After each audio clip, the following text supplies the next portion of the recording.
नमस्कार. श्री ब्रह्मचैतन्य महाराज गोंदवलेकर प्रवचन. आज 2 ऑगस्ट. आपल्या मीचे स्वरूप आनंदमय आहे. इच्छित वस्तू मिळणे यात समाधान असतेच असे नाही. ती इच्छाच नाहीशी करणे यात समाधान आहे. हाव संपेल तेव्हाच समाधान होईल. याकरिता वासनाक्षय कशाने होईल ते पाहावे. कशात सुख आहे, कशाची कास धरावी, इकडे लक्ष द्यावे. खरा आनंद आणि समाधान भगवंताचे होण्यातच आहे. भगवंता, तुझ्या वाचून माझे कोणी नाही, हे ज्या दिवशी मनाने पक्के ठरेल त्याच दिवशी समाधान मिळेल. जितकी विषयाची आवड धरावी तितके दुःखच पदरात येते. विषय सुख न मागताही येते, परंतु जे परमार्थाच्या आड येणार आहे ते मागत कशाला राहायचे. भगवंताचा आधार कायम ठेवला की मग विषयाची नाही भीती वाटत.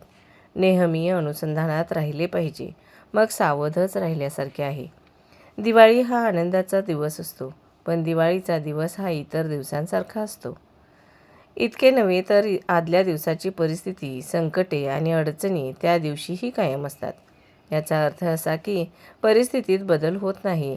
दिवाळीचा दिवस हा दिवस या नात्याने निराळा नाही, पण काल आपण जे केले ते दिवाळीच्या दिवशी आपण करीत नाही, हाच मुख्य फरक होय. आपणच दिवाळीच्या दिवसाला आनंदाचा दिवस करतो. हे जर खरे तर तसा तो आपण नेहमीच का करू नये.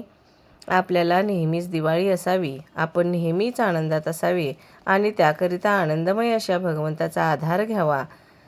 आपण दिवाळीच्या सणाचा आधार घेऊन आनंदी आनंद करतो, मग आनंद जो निर्माण करतो त्या भगवंताच्याच आश्रयाला नेहमी का न जावे.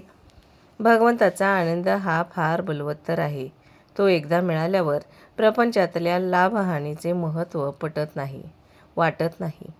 भगवंताचे स्वरूपच मुळी आनंदमय आहे.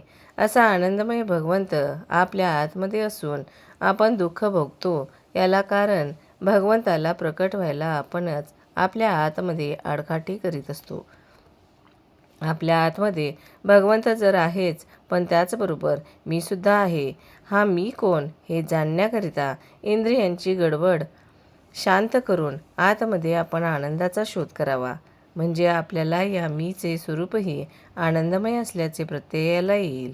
अशी परमात्म्याची ओळख करून घेणे ही खरी जीवनाची सुरुवात आहे आणि परमात्म्यात विलीन होणे हेच जीवनाचे सर्वस्व होय. ज्याचा आनंद टिकेल त्याला नित्य दिवाळी आहे. धन्यवाद.